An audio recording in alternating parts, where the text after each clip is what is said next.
At 64, Nigerian heroes, dead or alive, have played pivotal roles in shaping the entity known as Nigeria.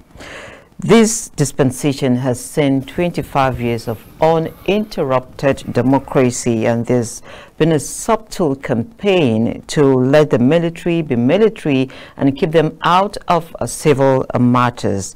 These and more will shape our discussion within the next hour. I have joining me Mr.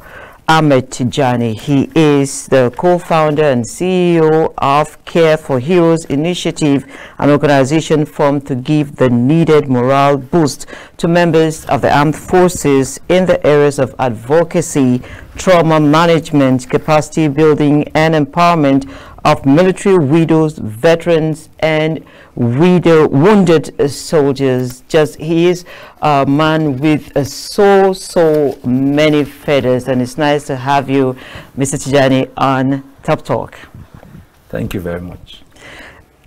I want to start by asking, you went to the Nigerian military school. Why did you leave the military? Well, you know, the military, basically we have to do other things. All of us cannot end up in the military. So some of us ended up in the military and some of us are doing other things outside the military.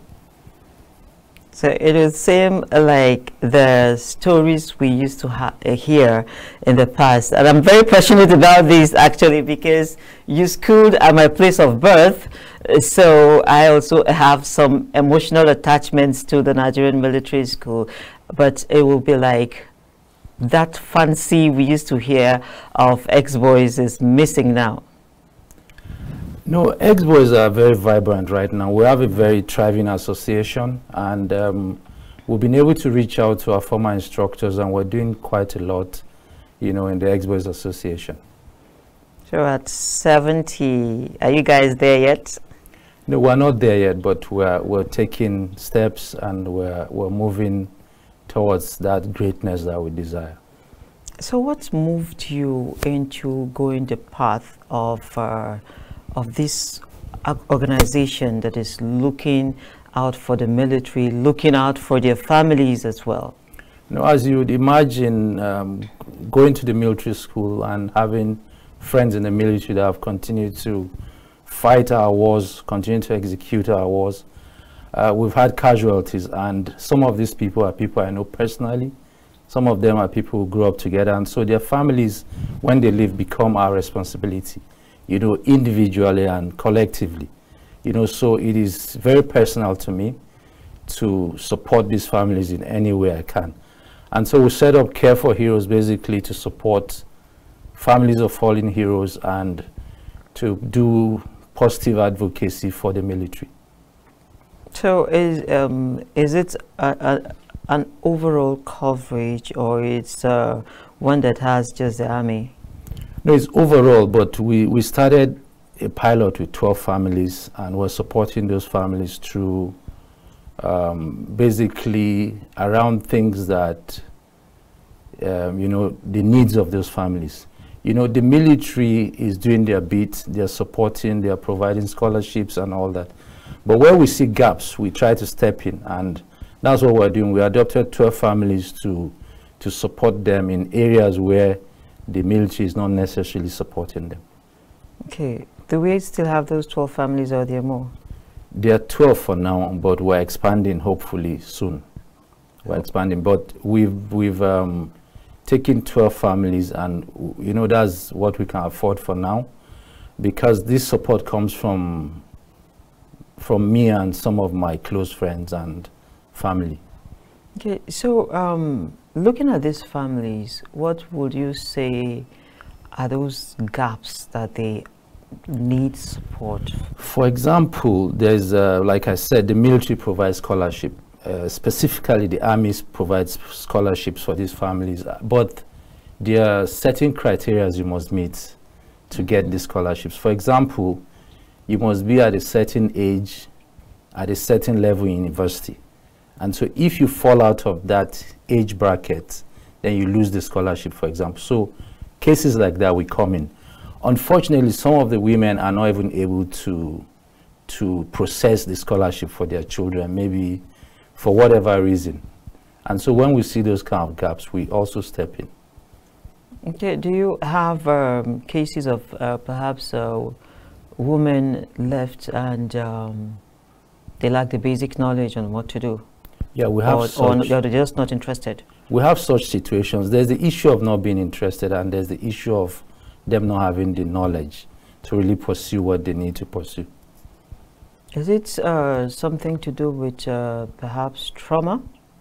I'm asking this question because some might find themselves in a position where they don't want to look back at where their grief is coming from. Yeah, I cannot say for certain. I cannot put a finger on whether it's trauma or not. But as you'd imagine, some of these women are going through a lot. Some of them are housewives, you know, and so their breadwinners are their husbands, and then all of a sudden they lose those people.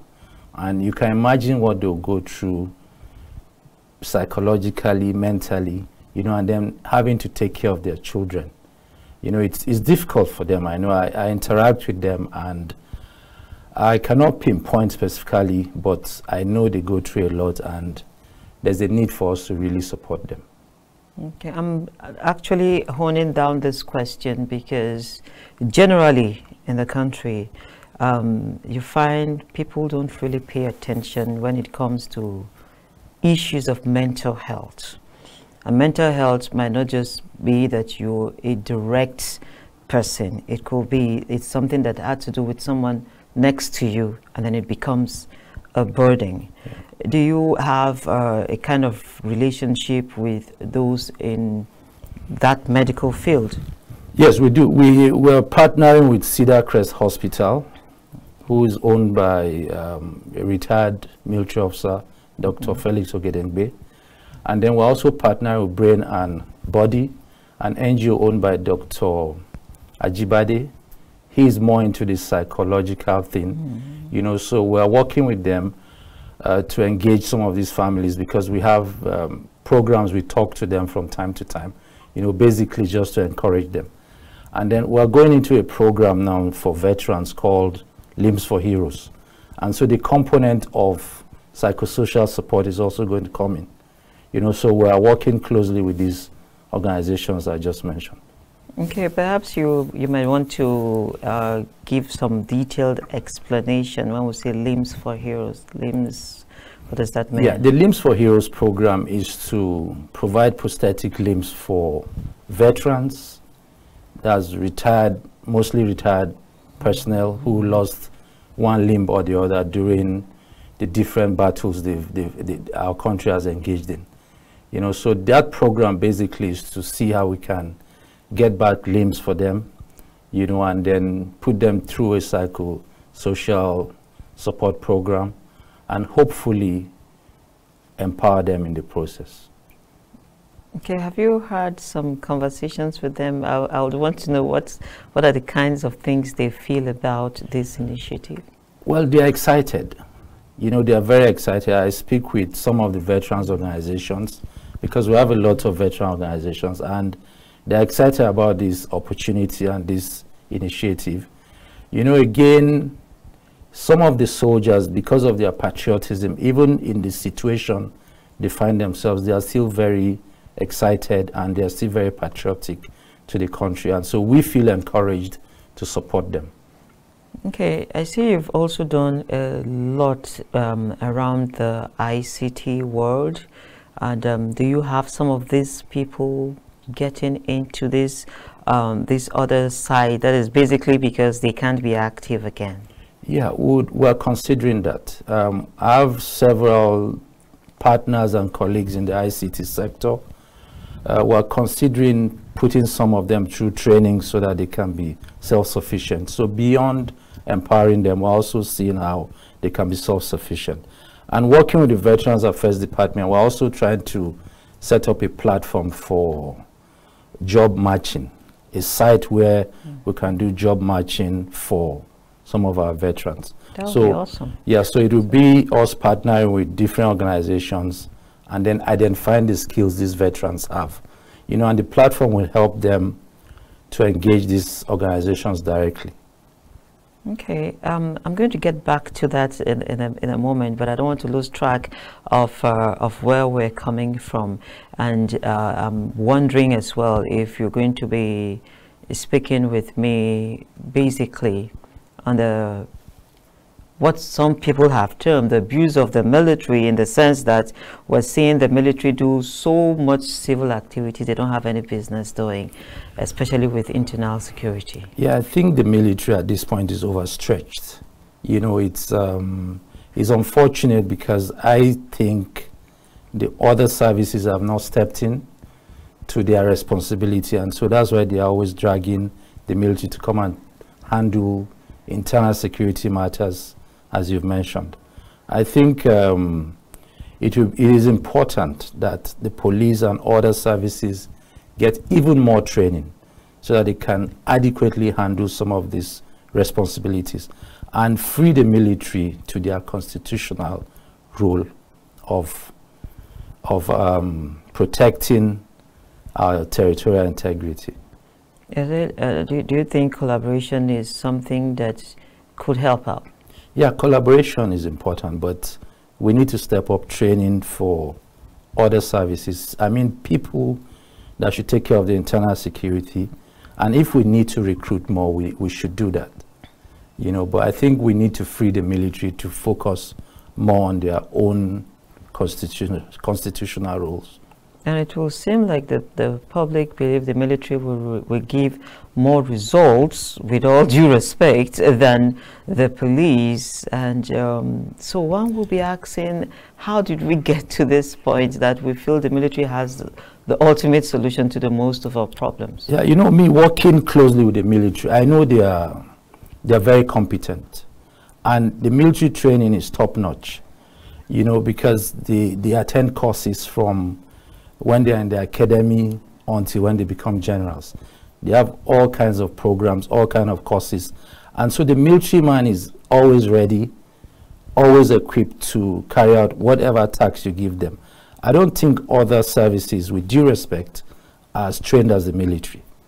And so if they can step up their training, then they'll be able to meet up at least close to the military to be able to carry out their own roles. All over the world, the military, in fact, all security agencies that have delivered good news, we see that most of them have a very firm grasp of the technological world, and they use technology to do a lot of problem solving. Have we exhausted that here? No, we have not. I think, for me, the military is one of the most professional organizations. You have people in cybersecurity, you have people in IT, you have people in every field. And because the military is very competitive, first of all, it's tough to get in, it's very competitive. So they pick the best. And if you get in the military, for you to rise, you have to go through different examinations and different courses. And so if you meet military people in the Signals Corps, for example, and people in the ICT, in the Cybersecurity Command, they're very proficient and they're very professional. And so I don't think knowledge is an issue with the military, because as I speak to you, I know that they fly drones and they do all kinds of ICT engagements. But we still have people roaming around and perpetrating all manners of evil that we know, from one terrorism act to the other, on Nigerian soil, and it will seem like we've been unable to end it. Yeah, the problem why this thing has lingered is because as citizens, it's not only the military that should fight this war. As citizens, we should also be involved in this fight. We should give information where we see anything, and we should support the military, and we should be patriotic, because there's some people that make money from sabotaging this country.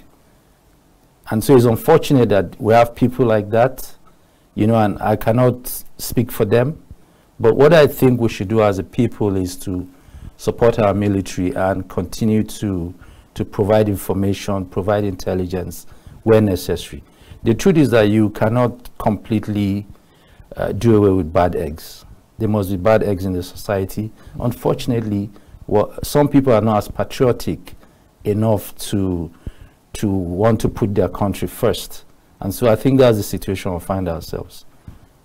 And then there's the issue of trust. People feel if they volunteer information, their security isn't guaranteed.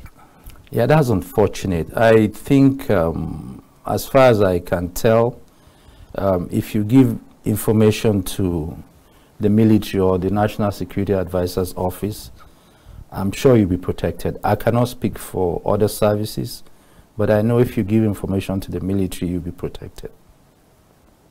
Okay, this information that over time we talk about, I'm tempted to ask, is sharing information across, but within the entire security framework, it looks like it's a tough one. Is it also something about trust? Well, I cannot specifically say, but for me, the issue of trust is between you and the person you are giving the information. And so if the person appreciates the information, I don't think there should be issue of trust. Okay, we're going to go on a break now, and then when we return, we'll go to the next phase of this conversation. We'll be right back.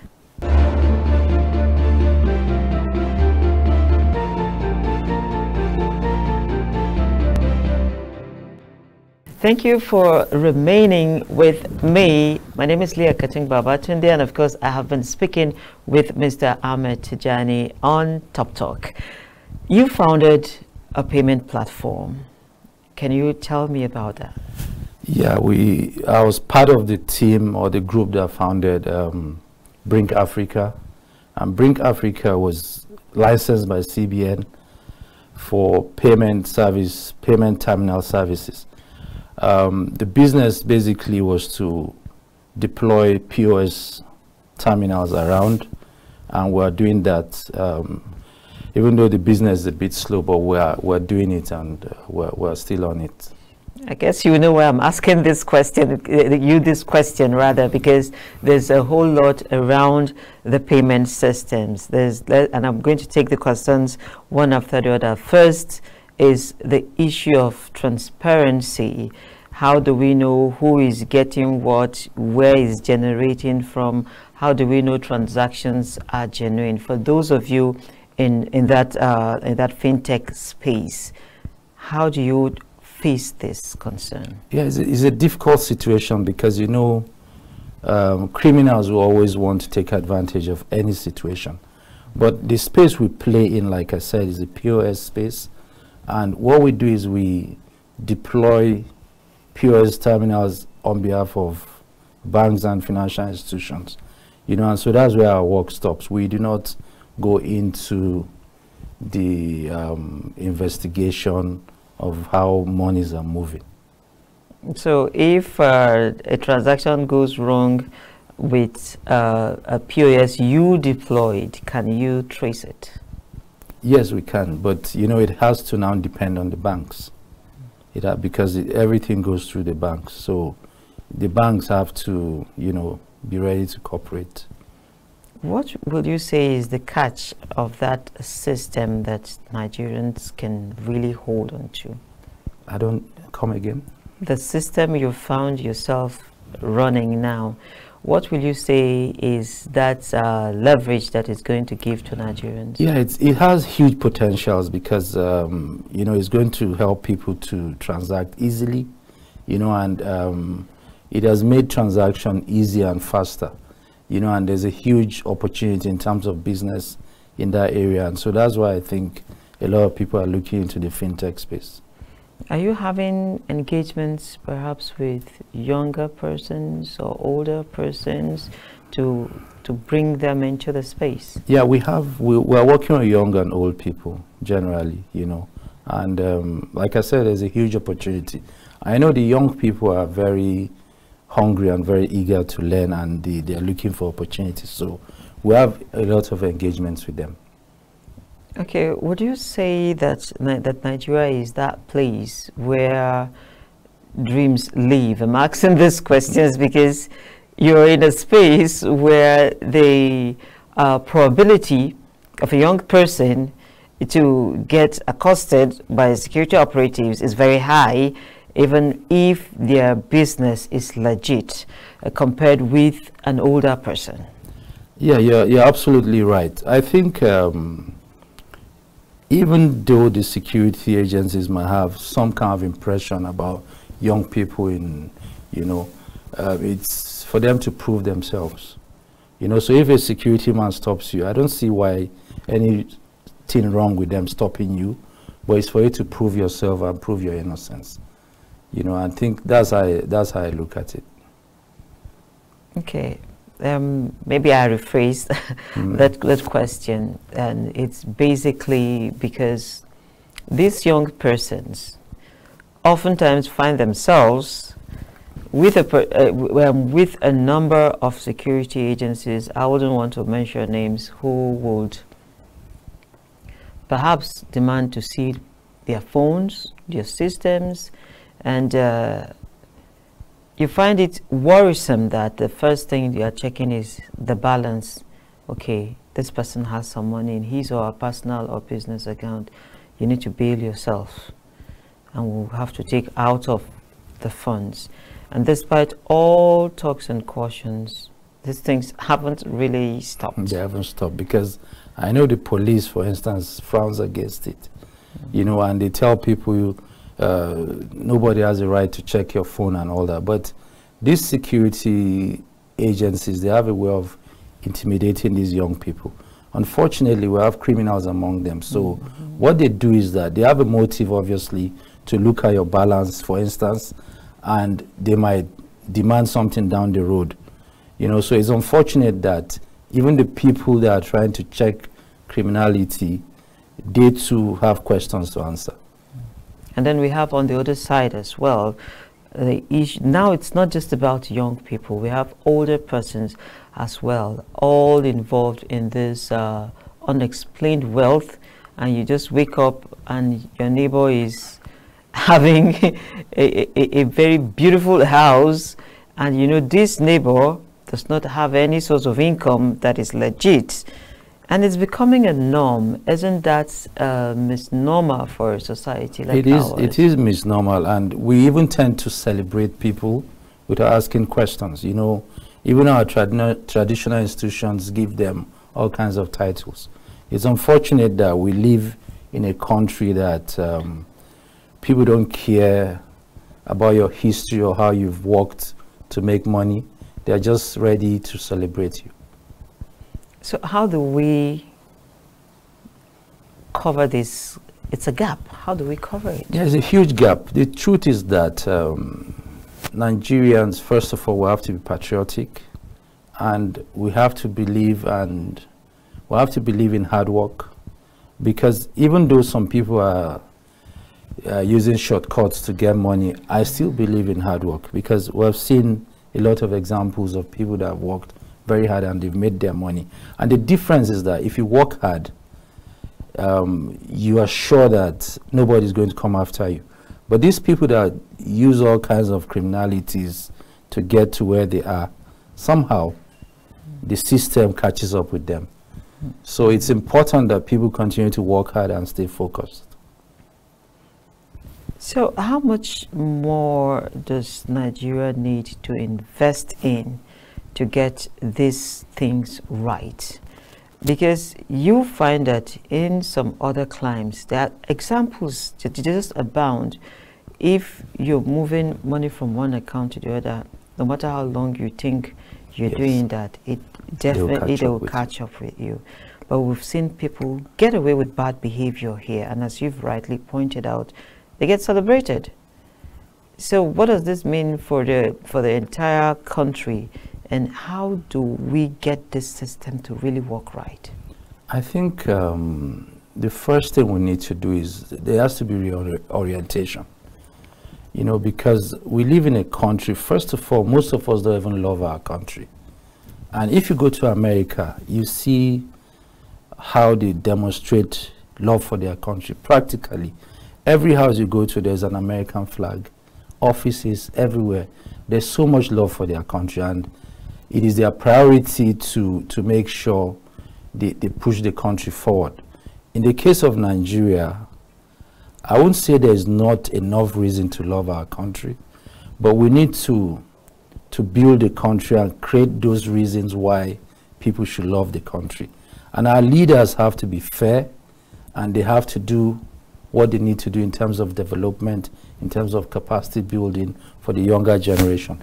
They have to have plans for the younger generation, because if the older generations have not done what they did, they will not have a country that they are running today. And some of these, the people are in leadership right now, they've enjoyed this country, they've had free education, they've had all kinds of opportunities. They need to think of how they can leave the same kind of opportunities for the future generation. I don't think that's the case now. This future generation we're talking about, and will I say either to our advantage or disadvantage, I wouldn't know now, but that demography is over 70% yes. as we speak. Yes. What does that mean, to have over 70%, and they're kind of excluded when you talk about the basics of life? And just as you've rightly pointed out, those high up there got these things free, practically on a platter of gold, but this amount of people are struggling without having a clear-cut focus to say this is where we're headed. To me, it's a ticking time bomb. You know, you have majority of our populations being young people, having no hope, having no skills, having no direction. There's no mentorship in this country. Instead, people want to oppress other people. So you have a huge youth population that are not being guided, and a lot of them, unfortunately, are not having the right education, you know, to prepare them adequately for the future. And so that's the situation we find ourselves. For example, if there's any opportunity to protest or to do anything, they come out in their numbers, and they're very quick to take advantage of such protest to cause problems, to steal and to destroy things, because they have nothing to lose, really. You know, so it's unfortunate that our leaders have not provided the kind of environment and the kind of opportunities for these young kids. So how do we retool their energies? You're in some of the sectors where they are needed. How do we retool this energy? First of all, we have to be sincere to ourselves, you know, and the government has to engage. The government has to be deliberate. And you cannot do the same thing over and over again and expect a different result. There are all kinds of empowerment programs, You Win, and all those programs. But how effective have they been? We have not seen the results. I don't know. But at least from the young people I know, I haven't seen much impact from all the government programs. And then they spend so much money. They spend billions. So my thinking is that they should look for how they can set up industries that are peculiar to different areas of Nigeria, you know, with the raw materials that are in those areas in mind, and see how you can engage these youths. There are programs that I know of in Malaysia, for example, where they set up factory in a locality and have the youth work in those factories. They do the production, and then they create a market for them. So I think we should be able to do those things. It's unfortunate that you hear of billions and then there's nothing on ground to show. So I think we should go the way of setting up things we can see, like factories that are peculiar to those different locations or localities, and then take it from there. And then we'll also have to do proper documentation, have a database of this youth, and watch how they progress as you continue to empower and push them. Interestingly, we've had these kinds of industrial clusters you're talking about. We've had them over the years in places which I can confidently tell you. We've had some in Aba, there's some in Lagos, Ibadan. I don't know how much they are faring now. There's supposed to be one in Kano. I don't know how it's functioning. But again, there's a government policy with SMID, and I know of, that ran for over a decade. That's the one local government, one product. There's a number of them, but it will seem like the programs are there, but the execution is just poor. Yeah. So is it that we will need to take them off the federal government now and base them with the local governments with our help? That would be tough, you know, because that would be tough because, you know, it's the same leaders we're talking of, from the local to the federal level, you know. So for the fact that those programs might not be working, they might have to look at rejigging them and then being deliberate to make sure they ask questions and they find out why these things are not working. And there has to be sincerity in what they are doing. If not, we're wasting our time. There have to be sincerity of purpose and not just people thinking of how they can line their pockets. Great, Mr. Tijani. We're going to go on a break again, and we'll be back shortly.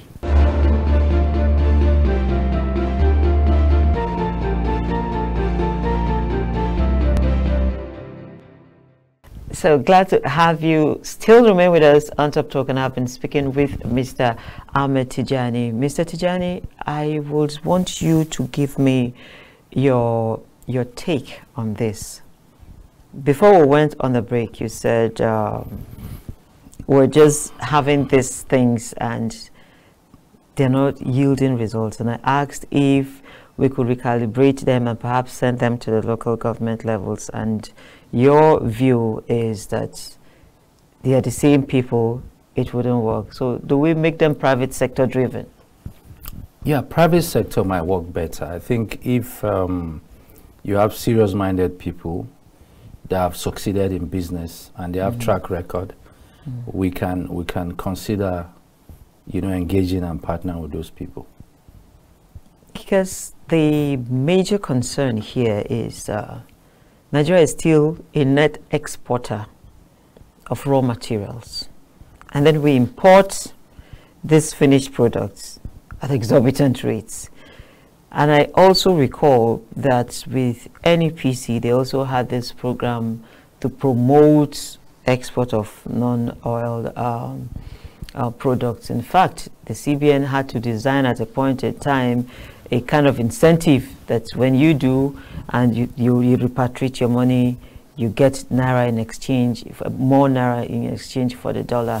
But it will seem like these systems, they just keep getting corrupted. Yeah. You know, these programs on paper are very good programs. You know, they are programs that are well thought through, but when it comes to execution, Nigerians always want to take advantage. You know, and I think that's just the problem with most of these programs we're talking about. If well executed with sincerity, I think we can make progress. But you know, when you put Nigerians in positions, they are always trying to look for how they can take advantage of the programs and enrich themselves. And that has been the problem. So is it because people don't get reward for bad behavior in the same measures? I'm asking this question because I know, for instance, like the World Bank, what they do to the Nigerian contractors, if you breach any of the clauses, they take you out. They take you out. You go on suspension for a while, you don't transact with them, it becomes a stain on you. Yes. But we don't see that happen with other sectors. No, I totally agree with what you're saying. I was involved in a World Bank project in Maiduguri. When we defaulted a bit, I was invited, and we had a very serious meeting, and They wanted to take us out, but they considered that we had commitment, you know, and of course it was because of how difficult the Borno terrain and the whole crisis that caused some of the delays. So I totally understand what you're saying, but there's no penalty for defaulting contractors, because what we do here is just patronage. Is your family, is your friend, and that's why things are not working. If we're serious, we should set standards like the way World Bank and other organizations are doing, where they expel you or they blacklist you. You know, even the military, there are contractors they blacklist if you don't deliver. For instance, the military, they don't have time. They have to get their results. They have to do what they need to do. So if you're a contractor in the military, at least from experience and from stories I hear, if you don't deliver, they blacklist you. And that's what we should do as a country, everywhere. Forget whether someone is your brother or is your friend. If they cannot deliver, you need to blacklist them and you need to take them out of the system. So if you want to help your brother, you can dash them money or something. That will be money from our treasury. No, from their own income. Okay, so that aside, is it political will? Is it other primordial sentiments like tribe, religion, favoritism that is at play here? It's favoritism, it's tribalism, it's everything. It's lack of sincerity of our leaders. And, you know, a lot of people just come into power and they're just trying to settle themselves. So unfortunately, that's the situation. So how do we get this? Is it something that can be done? It can be done. It will be gradual. It will be painful, but we need to have a leader, first of all, that has the vision, you know, to want to change things, and then we can start the reorientation, you know, from, I mean, at every level. But we have to have a leader that is exemplary, that these kinds of values reflect in his own life. You know, you cannot have a leader that has a funny record or a bad record and you expect him to come and put this country straight. It will not work in our lifetime. Somehow they say we as Nigerians get to pick the bad amongst us to lead us. We don't want to pick the good ones amongst us to lead us. How true is that? Yeah, we're more interested in, you know, when elections come, for example, we're more interested in taking money short term and voting for whoever is paying us. And that's been the situation in this country. Unfortunately, we have our worst people leading us. That's the situation in Nigeria. We have our worst people leading us. And until we remove money from politics, we should have a situation whereby people will come and debate and tell us why they want to lead us. And we would assess them from a patriotic and a sincere position. If not, we cannot move anywhere. We don't even go back after 4 years to see if people kept to their campaign promises. We don't.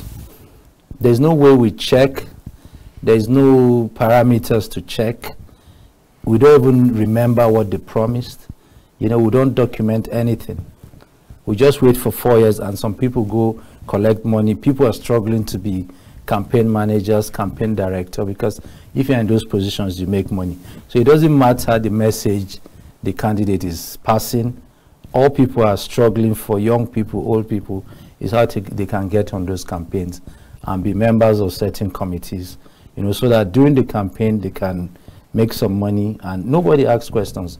The electors on the other side, they're just waiting to get money from whichever candidate and they are ready to vote. So are we seeing an uninformed set of electorates or a defeated set of electorates? An uninformed and defeated at the same time. That's a bad combination. Yes, that's our situation. That is our situation. People are uninformed and the people that should even inform them are manipulating them. for their own personal gains. And that's the situation we find ourselves in this country. Well, so along the line, you also do a lot of grassroots basketball. Yeah. What's the motivation? Yeah, I grew up playing basketball. I started playing basketball before I went to military school, before I went to secondary school. And so basketball is something I'm passionate about, and it's something I would say I'm addicted to.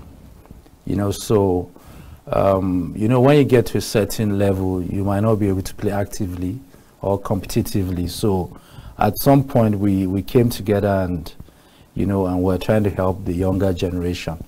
You know, I've been in different positions in basketball.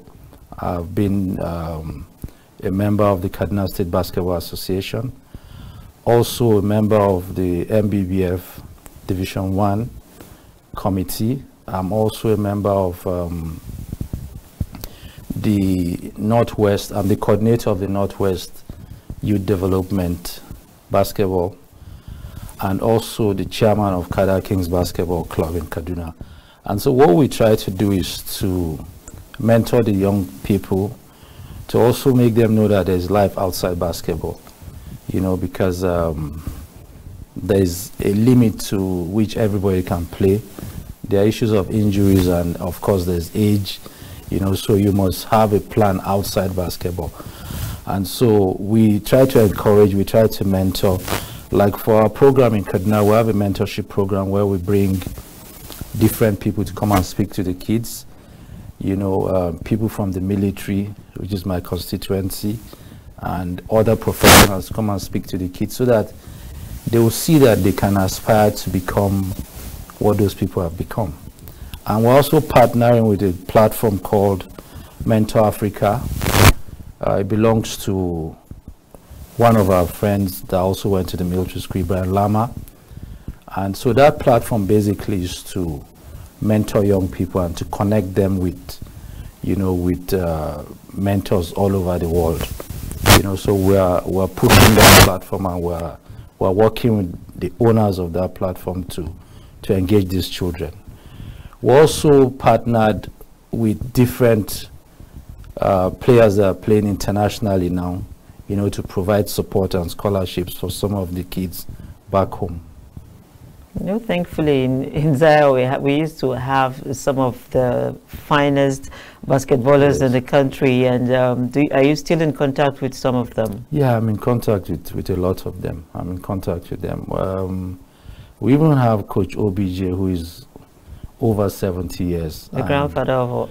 Yes, we're in touch with him, and okay. You know, we know how many people he has been able to mentor, and we're trying to see how we can continue with that mentorship he started. You know, he has a program called Basketball for Peace, and we're looking at how we can push that program, because without peace there's no development. Absolutely. And that's the situation we find ourselves in this country. So with the current Commissioner of Sports, Kaduna State, and the SA Sports, we're having some engagements with the Office of the National Security Advisor, the Counterterrorism Center, National Counterterrorism Center, where we're trying to promote basketball and peace. Basketball and peace building. But a lot of us Nigerians are not happy with the Sports Federation, especially coming from the Olympics. Yeah. The truth is that we have not taken sports seriously in Nigeria. The last Olympic was a big disappointment, and it speaks to the fact that we're not prepared. Countries that are going for the next Olympic are already training as we speak. And so we always have this fire brigade approach to everything. Fortunately for us, we have very good talents and raw talents. That's why we're even able to compete in some of these events. But the preparation has always been the problem. And, you know, if you have sports federations and you're not able to attract sponsorship, it speaks to the fact that maybe you don't have a transparent system, because these sponsors have to see where their money is going to, and they have to be able to get value for their money. And so if these sports federations are not on that level of transparency, corporate governance, I don't see anybody bringing their money, because if the money comes, they'll use it and do jamboree. You know, so we have to begin to have a culture of transparency, and we have to be serious with engaging sponsors, because again, for someone to sponsor you, because that's where the money will come from, they have to see the value of what they are going to get, and you have to be able to keep to your word, you know. But that's not the case in Nigeria. Everybody is all over the place trying to see what they can scramble, how they can make some money from every situation. And so that's the situation, and that's why our sports hasn't developed. And we also witness athletes feeling pained with the selection processes and the placements. Is that something that is of concern for people like you? Yeah, it's unfortunate, you know, because whatever we do, we try to bring personal interest, and we try to corrupt everything we try to do. It's unfortunate because if you deprive people that are very good, the tendency is that they will look for other platforms. And in the case of the Olympics, we saw a lot of Nigerians win medals for other countries. In the same Olympics, Nigeria did not win any medal. So it's quite unfortunate, and it's very sad, you know. And so for sports administrators, they have to be more transparent, and they have to pick the best, irrespective of where that person is coming from. Okay, and we've also seen, just like in other sectors, that these things go on unhindered without any repercussion. Why is that? It's just impunity in this country, and for me, coaches, sports administrators in this country, there's nobody really checking them. And so they promise the kids, because most of the kids, their dream is to travel out. And so they would promise these kids, if you stay on my program, I'll create an opportunity for you to travel out. So the kids become loyal to them, and they spend years working for them loyally, playing games for them and everything. At the end of the day, most of these kids don't end up traveling. But so it's a kind of slavery that is going on. You understand? So some of the sport administrators are really not fair to these kids. And that's the situation. How about we getting to see more local tournaments here that are attractive? Is that doable? You know, like we had a meeting in Kaduna, and what I suggested was a situation whereby people that play sports in Nigeria are able to live a decent life from their salaries. And, you know, they are happy to play the sports. They're able to put food on their table. They are able to take care of their immediate problems. And it is very simple. If we have a transparent system and we have sponsors, and then we develop leagues for different sports, then we can have those people that play these sports on proper salary, on proper contracts. Because again, you know, contracts are important. If you look at the Premier League in England, for example, people are cleaning out. They have contracts, they have sponsors, and they have, you know, people that they have transparent systems that encourage the sponsors to want to bring their money. But that's not the case in Nigeria. Even our players, our basketball players, other sports, they prefer to go and play in other African countries. Côte d'Ivoire, Mali and co. I think it's a shame that we've not been able to put our house together. There's just been crisis after crisis after crisis. So even the leadership cannot even settle to do their work. You know, the people outside, there's just too much bad blood in sports in Nigeria. And I wonder why we are like that. I really wonder. If everybody is sincere and you want to help, and you want to support, you want to help these young players, I think everybody should be open-minded and put all their ego and their wickedness aside. So I'm really worried, or rather very interested in knowing how we're going to address some of these concerns. You've rightly pointed out those going for Olympics in most countries have started preparing. Yes. But here, we don't get to see that preparation, and year after year, Olympics have come and gone, and no heads are rolling. Nobody was sacked. Yes, nobody was sacked. Nobody resigned. Yes. Nobody was removed. Yes. We've not heard anything at all from either the ministry or the LOC. Yes. Or the bodies of the various sporting active. Nobody has said anything. Nobody is bothered, and life goes on.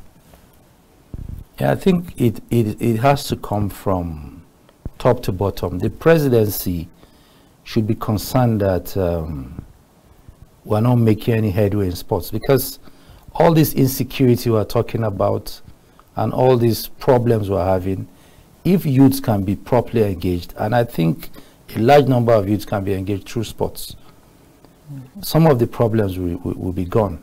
You know, so the problem from the president to the governors, what are they doing with their money? Is to drive convoys, big cars, and you hear a governor has stolen 82 billion naira. Even though it's an allegation, I think it is just madness. It's one kind of primitive accumulation of wealth.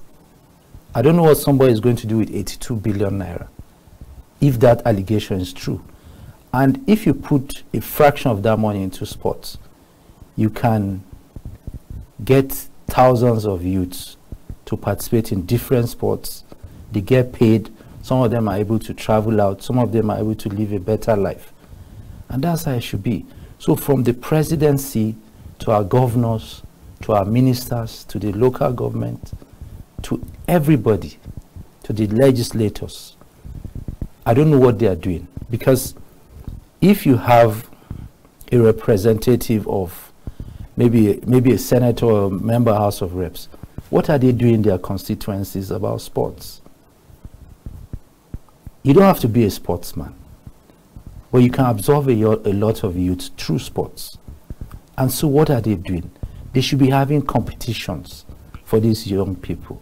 Even if it's a 2-3 months tournament, you know that for that period, you've engaged these youths. And so those of them that are into other vices, for those 3 months, they'll be focused on that sports because they know at the end of the day, they'll get something.